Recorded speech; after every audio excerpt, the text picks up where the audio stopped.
In recent years, there has been a lot of interest in our microbiome.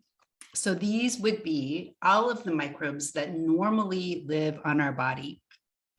They can live on our skin. They could live, excuse me, they could live in our digestive system. And one area of really interesting research is the microbiome in your digestive tract. So we'll remember that it is the large intestine where most of our microbes reside. And there is a part of the large intestine called the cecum. And this is a blind-ended pouch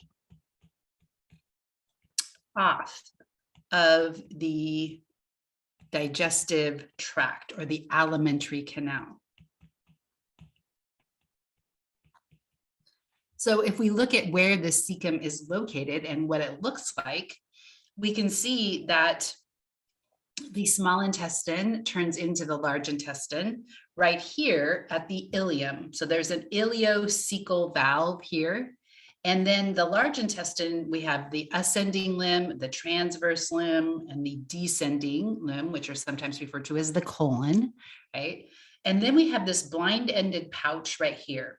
Now, in some organisms, this is much bigger, and specifically in herbivores, those animals that eat plant material.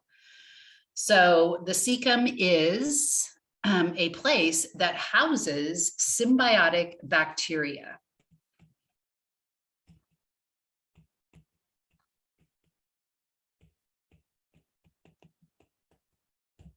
And this symbiotic bacteria has shown to be very important to our health. So we did talk about E. coli, and E. coli specifically, oops, it's a big E and a little c, E. coli bacteria are symbiotic in that they help us produce vitamin K, which is necessary for blood clotting. There are other microbes in our stomach, including not just bacteria, but fungi and yeast. And it's really interesting because now we're starting to see the association between the microbiome and disease. So some people believe, for example, that Alzheimer's and Parkinson's perhaps are diseases that actually start in the stomach, and they can be linked maybe to a particular microbiome, a particular composition of microbes. There is evidence that obesity is linked to having a much less diverse microbiome that might include microbes that make you crave certain foods that are high, for example, in simple sugars, simple carbohydrates, and fats that tend to cause us to gain weight. So this idea about the microbiome is relatively recent. It's relatively new, but it appears that this microbiome in our stomach can be linked to all the rest of our body, even things like our mood and depression, for example, might be linked to our microbiome.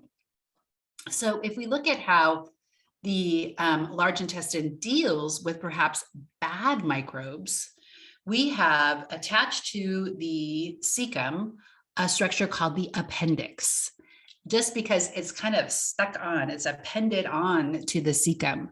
And this is actually lymphatic tissue. So we'll put lymphatic, let's erase that.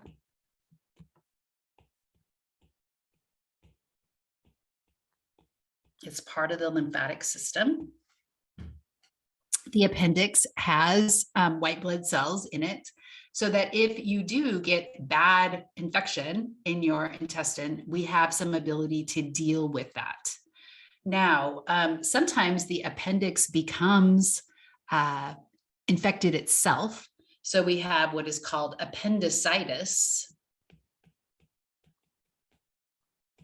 And if we look at this, notice that if I'm looking at this diagram, that this is actually on the right side right side of the body of the person that we're looking at, anatomical position.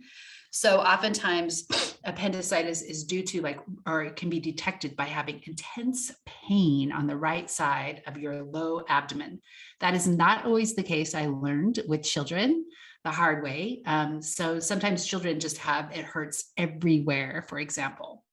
So this is inflammation of the appendix, and the appendix can actually rupture if it's not taken care of. And what happens then is you get microbes and digestive waste into the body cavity. And so if that happens, they actually have to flush the body cavity out repeatedly and then give you major doses of antibiotics to prevent any infection that could happen. So a ruptured appendix is life-threatening and is very, very dangerous, right? And so it's important to realize that. Okay, so it's also kind of common in children ages 10 to 13 that tends to be a common period in a person's life when they have these appendix issues.